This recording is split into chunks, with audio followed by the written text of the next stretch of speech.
মুহাম্মদুর রাসূলুল্লাহ সাল্লাল্লাহু আলাইহি ওয়াসাল্লাম হিজরত করে গেছেন মদিনায়। শুরু দুইটা বাচ্চা হুজুর আকরাম সাল্লাল্লাহু আলাইহি ওয়াসাল্লামের সামনে আসছে, আয়েশা সাক্ষাৎ করছে, সালাম দিছে। সালাম দিয়ে হুজুরের কাছে বসে, হুজুর বাড়ি কই?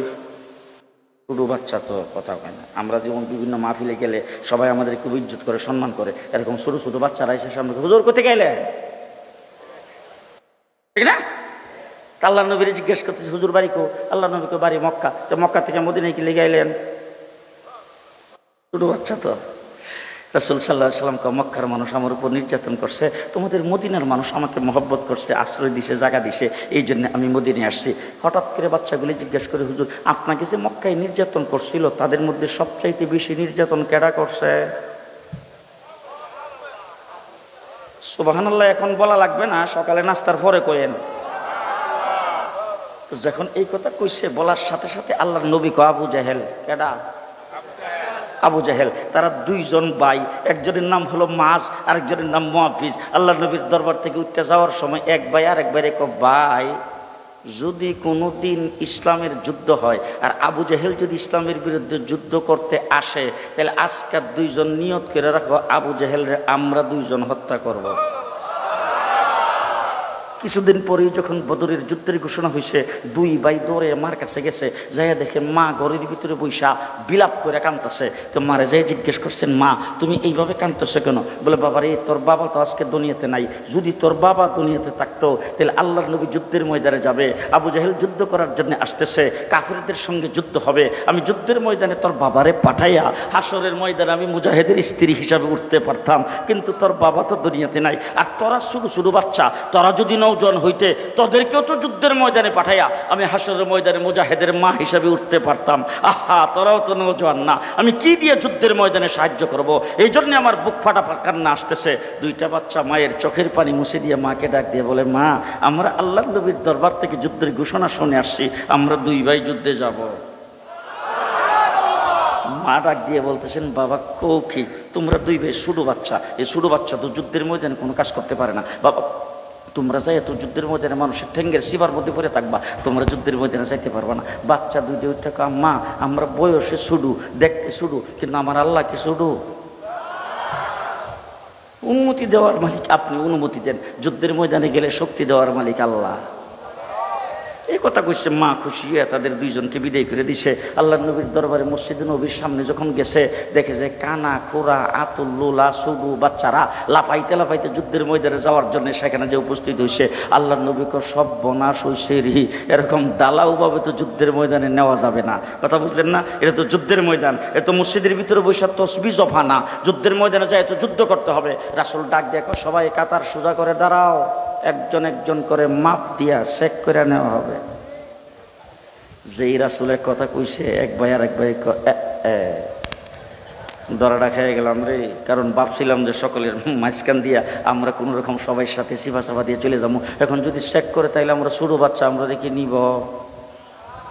তখন দুইজন যখন কাতার ধরে যখন সবাই দাঁড়াইতেছে, ছোটো ভাই বড় ভাইরে ডাক দেখো, ভাই তুমি আগে কারো, আমি একটু দূরে কারোই।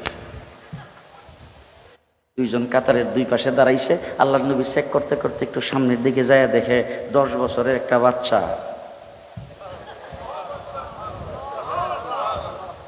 আল্লাহু আকবার, আস্তে করে না।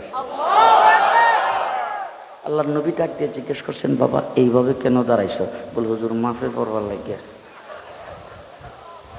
বাবা শুনছি তোমার বাবা নাকি দুনিয়াতে নাই? বলে, জি হুজুর। তাহলে তোমার বাবা দুনিয়াতে না থাকলে বৃদ্ধা মা ঘরে আছে? বলে, জি। তুমি যাও, যায় তো মার খেদমত করো, যাহাদের সব পাইবা।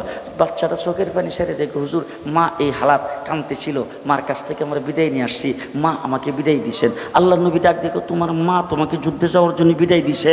বলে, হ্যাঁ। বলে, ঠিক আছে তুমি যাও। বয়স কত? 10।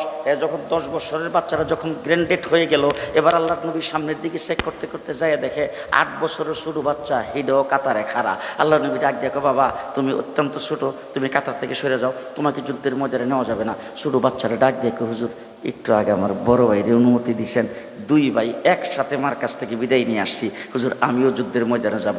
আল্লাহ নবী ডাক দেখো, দেখো তোমার বড় ভাই তোমার চাইতে 2 বছরের বয়স বেশি, আবার দেখতে শুনতে একটু হৃষ্টপুষ্ট দেখা যায়, গায়ে একটু শক্তিও বেশি, তাকে যুদ্ধের ময়দানে কোনো রকম নেওয়া যায়, কিন্তু তুমি তো অত্যন্ত ছোট, তুমি তোমার বড় ভাইয়ের থেকে 2 বছরের ছোট, সুতরাং তোমাকে দেখতেও ছোট দেখা যায়, তোমাকে যুদ্ধের ময়দানে নেওয়া যাবে না। বাচ্চাটা ডাক দেখো, হুজুর বড় ভাই 2 বছরের বয়স বেশি আর দেখতে শুনতে একটু স্বাস্থ্যবান, এই জন্য যদি ভাই অনুমতি পায় থাকে তো হুজুর একটু মেহরবানি করে আমার একটা প্রস্তাব রাখবেন কিনা। বলে কি প্রস্তাব? বলো বড় ভাইয়ের সাথে আমাকে একটু কুস্তি লড়ান, যদি কুস্তি লইরা বড় ভাইরা হারাইতে পারি আপনি নিবেন কিনা কম। মুহাম্মদুর রাসূলুল্লাহ সাল্লাল্লাহু আলাইহি সাল্লাম বলতেছেন, তুমি তোমার বড় ভাইকে কুস্তি লইরা হারাইতে পারবে? হুজুর যদি পারি, যদি পারি। আল্লাহ নবী কো ঠিক আছে আস। দুইজনকে একসাথে নিয়ে খাড়া করছে। এবার আহা, ছোট ভাই বড় ভাইয়ের চোখে চোখে তাকাইয়া ডাক দিয়ে বলছেন, ভাই আসলে তো তোমার গায়ে শক্তি বেশি, তুমি আমার 2 বছরের বড়, তো তুমি যদি শক্ত করে আমার ধরো তাইলে কি আমি পারো?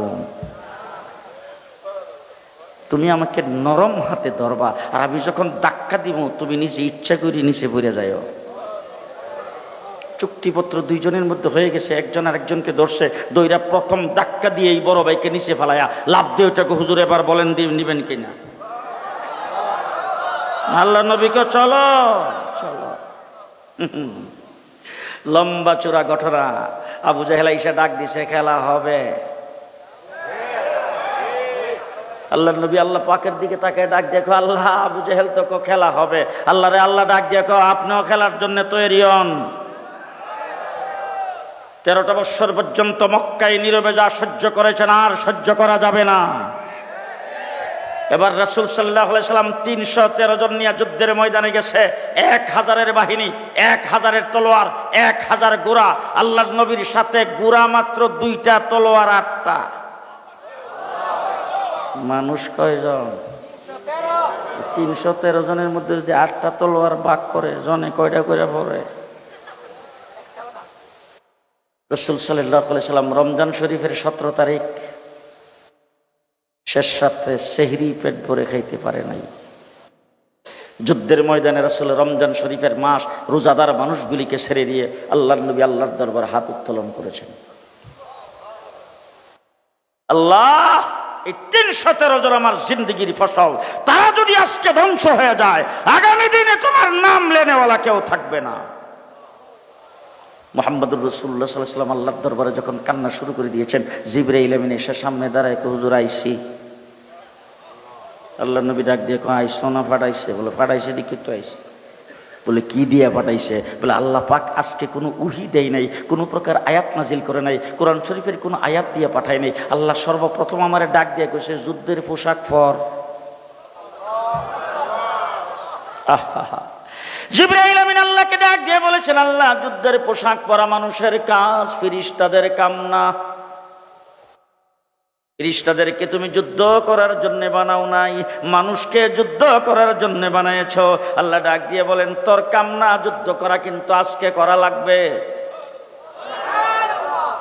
জিবরাইল আমিন হুজুর আকরাম সাল্লাল্লাহু আলাইহি ওয়াসাল্লামকে ডাক দিয়ে, হুজুর 3000 সাথে লইছি আর 5000 ওই সাহেব প্রতাপের এখানে আছে। সাহেব প্রতাপ না কইলে আপনারা বুঝতেন না। 5000 ওয়াইটিং যে আছে, 3000 সাথে আছে। আল্লাহর নবী কোন নাম? মুহাম্মদুর রাসূলুল্লাহ সাল্লাল্লাহু আলাইহি সাল্লাম 313 জন যুদ্ধের ময়দানে ছাড়ছেন। প্রচন্ড বেগে যুদ্ধ চলছে। হযরত আব্দুর রহমান ইবনে আউফ নাম তো জীবনে শুনছেন না বোধহয়? জি। আচ্ছা, আমি যে কথাগুলি বলতেছি আপনাদেরকে, এটা তো ইত্তেফাক পত্রিকার বিবৃতি, জনকণ্ঠের নিউজ। আল্লাহ, বুখারী শরীফ, বুখারী শরীফ।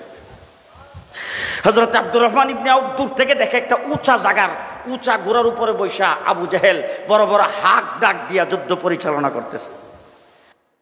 এইখানে মনে মনে ভাবতেছে, যদি সুযোগ পাই।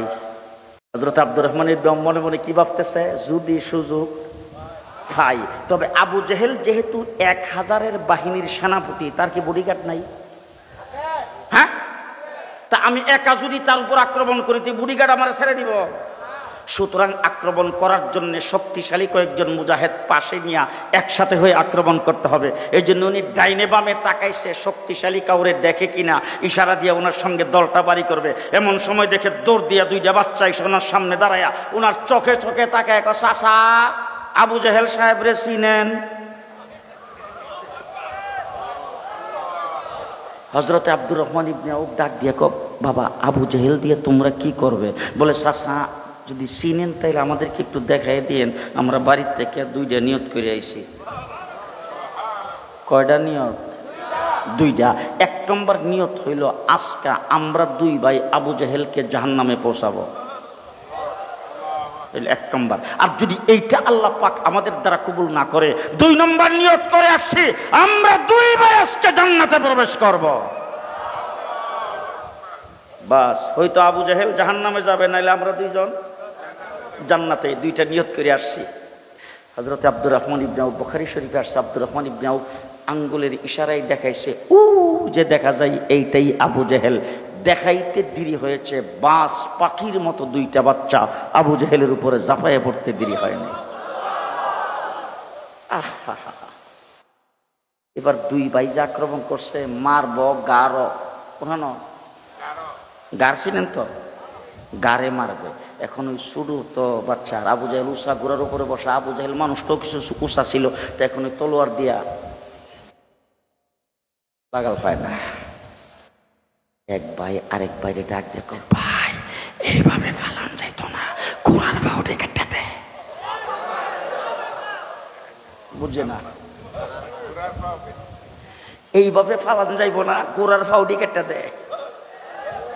দিছে গোড়ার ফাও কেটটা, আবু জাহেল গোড়া সহ নিচে পড়ে গেছে। উপর চুপুরি কোবানি, উপর চুপুরি আক্রমণ দুই ভাই শুরু করেছেন। হযরত আব্দুল্লাহ ইবনে মাসউদ দূর থেকে দেখা দৌড়ে এসে বুকের উপর সোয়ার হয়ে কেল্লাটা কেটে নিয়েছেন। কাকে বলে আশিকে রাসূল? কাকে বলে আশিকে রাসূল? দুই ভাইয়ের এক ভাই আবু জাহেলের ছেলে আকরামা, আবু জাহেলের বডিগার্ড, তখন ইসলাম কবুল করে নাই, পরবর্তীতে সে ইসলাম কবুল করেছে। আকরামা এসে পেছন দিক থেকে আক্রমণ করেছেন। এক ভাইয়ের হাতটা পুরাটা কেটে গেছে, সামান্য একটু চামড়া লেগে আছে। আবু জাহেলকে হত্যা করার পরে যখন সামনের দিকে যুদ্ধ করার জন্য দৌড় দিয়েছে, তখন দেখে হাতটা নিচের দিকে লড়লড় করে। এটার জন্য দৌড় দিয়ে যুদ্ধের ময়দানে অসুবিধা হয়, এর জন্য নিজের হাতটাকে নিজের পায়ের নিচে রেখে টান দিয়ে ছিঁড়ে ফেলে যুদ্ধের ময়দানে রওনা হয়।